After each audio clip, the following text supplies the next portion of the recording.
ನಮಸ್ತೆ ಎಲ್ಲರಿಗೂ. ಸೊ ಬಲರಾಮನ ದಿನಗಳು ನಮ್ಮ ಕನ್ನಡ ಮೂವಿಗೆ ಇಂಥದ್ದೊಂದು ಮೂವಿ ಬೇಕಿತ್ತು actually. And Vinod Prabhakar sir ತುಂಬಾ ಚೆನ್ನಾಗಿ ಆ್ಯಕ್ಟ್ ಮಾಡಿದ್ದಾರೆ. ಆಫ್ಟರ್ ವೆರಿ ಲಾಂಗ್ ಅವ್ರು ಆ್ಯಕ್ಟ್ ಮಾಡಿರೋದು. ಆ್ಯಂಡ್ ಪ್ರಿಯಾ ಅವರು ಅಷ್ಟೇ. ಆ್ಯಂಡ್ ನಮ್ಮ ಕತ್ತಿ ವಿನಯ್ ಗೌಡ ಅವ್ರು ಹೇಳಲೇಬಾರ್ದು, ತುಂಬ ಸಖತ್ತಾಗಿ ಆ್ಯಕ್ಟ್ ಮಾಡಿದ್ದಾರೆ. ಆ್ಯಂಡ್ ತಮಿಳನ್ನ ಕಲಿತು ಅವರು ಒಂದೊಂದು ಡೈಲಾಗ್ನ ಕಲಿತು ಮಾಡಿದ್ದಾರೆ. And it's a very beautiful movie.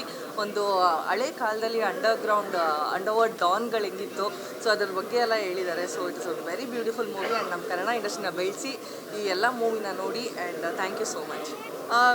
ಎಲ್ರಿಗೂ ನಮಸ್ಕಾರ. ನಾನು ನಿಮೇಶಾನಿ. And I just wanted to say, ಈ ಮೂವಿ ಒಂದು ಬ್ಲಾಕ್ ಬಸ್ಟರ್ ಹಿಟ್ ಆಗಲೇಬೇಕು, ಆಗುತ್ತೆ ಅಂತ ನನಗೆ I know it is going to happen. ಎಲ್ಲರೂ ಸಕ್ಕದಾಗೆ ಅವ್ರು ರೋಲ್ ಪ್ಲೇ ಮಾಡಿದ್ದಾರೆ. Whether it's all the direction department ಇರಲಿ, ಇಲ್ಲಾಂದರೆ the producers, all the actors, the actresses, ಎಲ್ಲರೂ ತುಂಬ ಸಖತ್ತಾಗಿ ಮಾಡಿದ್ದಾರೆ. ಈ ಮೂವಿ ನನಗೆ ತುಂಬ ಇಷ್ಟ ಆಯಿತು. ಆ್ಯಂಡ್ ಆಬ್ವಿಯಸ್ಲಿ ವಿನೋದ್ ಪ್ರಭಾಕರ್ ಅವರು ಸರ್ ಅವರು ತುಂಬ ಚೆನ್ನಾಗಿ ಮಾಡಿದ್ದಾರೆ. ಆ್ಯಂಡ್ ಎಲ್ಲರೂ ತುಂಬ ಚೆನ್ನಾಗಿ ಮಾಡಿದ್ದಾರೆ. ಬಟ್ ನಮ್ಮ ಅಣ್ಣ ವಿನಯ್ ಗೌಡ ಅವರು ಸಖತ್ತಾಗಿ ಮಾಡಿದ್ದಾರೆ. ನನಗನ್ಸುತ್ತೆ ಇದು ಅವ್ರಿಗೆ ಒಂದು ದೊಡ್ಡ ಮೈಲ್ ಸ್ಟೋನು.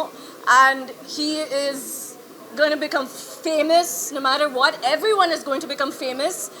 ಎಲ್ಲರೂ ಫೇಮಸ್ ಆಗ್ತಾರೆ. ಆ್ಯಂಡ್ ಯು ನೋ ವಾಟ್, ನಮ್ಮ ಕನ್ನಡ ಮೂವಿ ನಾವು ಬೆಳೆಸ್ಬೇಕು. ಹೌದು, ನಾನು ಕನ್ನಡ ಇನ್ನೂ ಕಲಿತಾ ಇದ್ದೀನಿ. ಅದನ್ನ ಹೇಳಿ I want to say that we still need to make sure ನಮ್ಮ ಕನ್ನಡ ಮೂವಿನ ಬೆಳೆಸ್ಬೇಕು ಅಷ್ಟೇ. Thank you so much.